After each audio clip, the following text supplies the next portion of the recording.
Dear students, पिछली अध्ययन की तरह जो मैंने कैरेक्टर ऑफ हैप्पी लाइफ कविता पढ़ाई थी, उसी क्रम में आज हम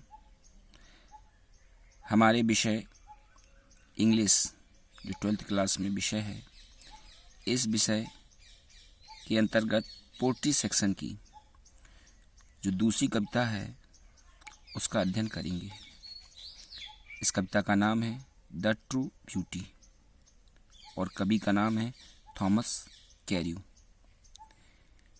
डियर स्टूडेंट्स, यह एक शिक्षाप्रद और आध्यात्मिक कविता है। यह कविता बहुत सिंपल भाषा में थॉमस कैर्यू के द्वारा लिखी गई है। इस कविता की केवल 12 पंक्तियां हैं, जिनकी 6 पंक्तियों के 2 स्टेंजाज हैं। 6 पंक्तियों में हम 2 स्टेंजाज डिवाइड कर सकते हैं। नाउ अब हमें इस कविता के सिंपल इंट्रोडक्शन के बारे में समझना है। What is the base of this particular poem? The poet Thomas कैर्यू ने इस कविता में 2 प्रकार की सुंदरता का वर्णन किया है। 2 प्रकार की सुंदरता है।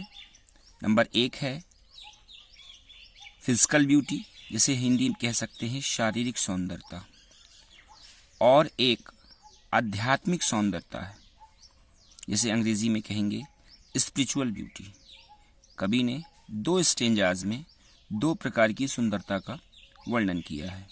फर्स्ट ऑफ ऑल, प्रारंभ की 6 लाइन्स में the poet has described about the physical beauty, and in another stanza the poet has described about the spiritual beauty. Okay, poet ने इन दोनों स्टेंजाज में दोनों प्रकार की सुंदरता की व्याख्या की है और दोनों का कंपैरिजन किया है, और दोनों का कंपैरिजन करने के बाद उसने हमें एक सही मैसेज दिया है, ये समझने के लिए कि what is the true beauty. इस कविता में अध्ययन करते हुए हम वास्तव में समझ पाएंगे कि कविता के आधार पर सच्ची सौंदर्यता क्या है। ओके, सुनाओ। You have to understand these lines which I have spoken so far. So I am trying to introduce into English. Dear students, the poet Thomas Carreau has described 2 kinds of beauty. The first is physical beauty and another is spiritual beauty.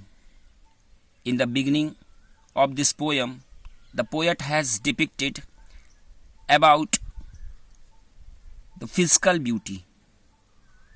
In these 6 lines, the poet has tried to explain us what is physical beauty. You know, the physical beauty which we can see, and how this physical beauty is influenced with the time, because you know, time has destructive power. It can destroy everything.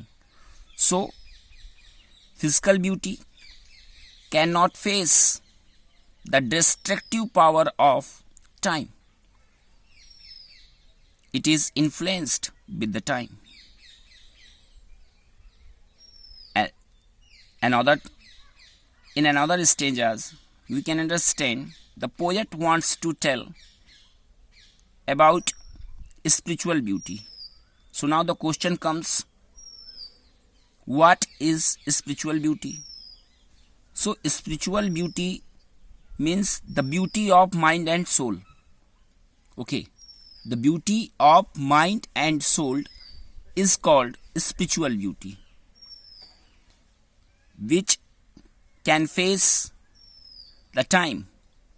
Time cannot destroy.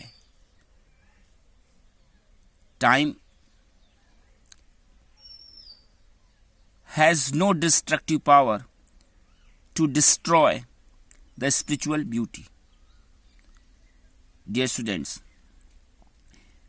मैंने इस कविता में कवि के दोनों stanzas के बारे में simple तरीके में बताने का प्रयास किया है। बहुत सिंपल इंट्रोडक्शन है। कवि के अनुसार शारीरिक सौंदर्यता समय से प्रभावित हो जाती है और जैसे जैसे समय गुजरता है समय शारीरिक सौंदर्यता को नष्ट कर देता है, किंतु दूसरी तरफ आध्यात्मिक सौंदर्यता को समय नष्ट नहीं कर सकता है। आध्यात्मिक सौंदर्यता क्या है? मस्तिष्क और आत्मा की सुंदरता को हम आध्यात्मिक सौंदर्यता के रूप में जान सकते हैं, जिनके अंतर्गत अच्छे गुण, सदाचार, ये सभी चीजें सम्मिलित होती हैं। अगर अच्छे गुण इंसान के पास होते हैं तो वह उसकी वास्तविक सौंदर्यता है और इस सौंदर्यता को समय कभी नष्ट नहीं कर सकता है। ओके, तो इस आधार पर कवि ने इस कविता में दो प्रकार की सुंदरता का वर्णन किया है।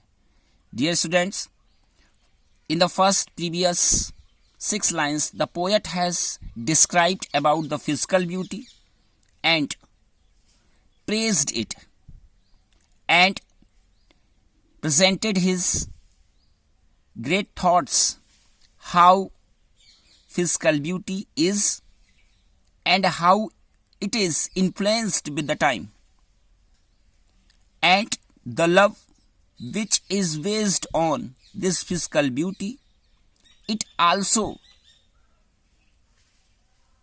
is influenced with the time, and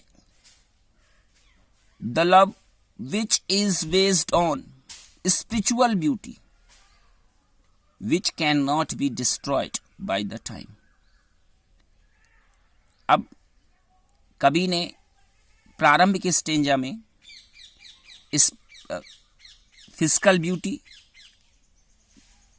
को समय के द्वारा प्रभावित किया जाना बता रहा है और शारीरिक सौंदर्यता पर आधारित जो प्रेम है वह भी समय के द्वारा नष्ट किया जाता है, जबकि कवि ने दूसरे स्टेंजा में बताया है कि आध्यात्मिक सौंदर्यता को समय नष्ट नहीं कर सकता है और यह कवि और समय आध्यात्मिक सौंदर्यता पर आधारित प्रेम को भी नष्ट नहीं कर सकता है। कवि ने दोनों स्टेंजास में आंतरिक और बाह्य दोनों प्रकार की सुंदरता का वर्णन किया है और एट लास्ट और अंत में ही हैज प्रेजेंटेड और depicted his personal views that he doesn't like physical beauty but he loves the spiritual beauty because spiritual beauty is not influenced with the time, but physical beauty is always influenced with the time. So the love which is based on the physical beauty, definitely it is destroyed by the time, but the love which is based on the spiritual beauty cannot be destroyed by the time. So poet tells that he hates such beauty which cannot face the time. It means the physical beauty cannot face the time. Okay, so the poet hates the physical beauty and appreciates the spiritual beauty. The spiritual beauty means the beauty of mind and soul. Okay dear friends, इस तरह से मैंने बहुत short तरीके में इस कविता के simple introduction के बारे में बताया है। अगले वीडियो में लाइन टू लाइन मैं प्रत्येक 12 पंक्तियों का एक्सप्लेन करके अगला वीडियो भेजूंगा, जिसे आप आसानी से, सरलता से समझ सकते हैं। ओके।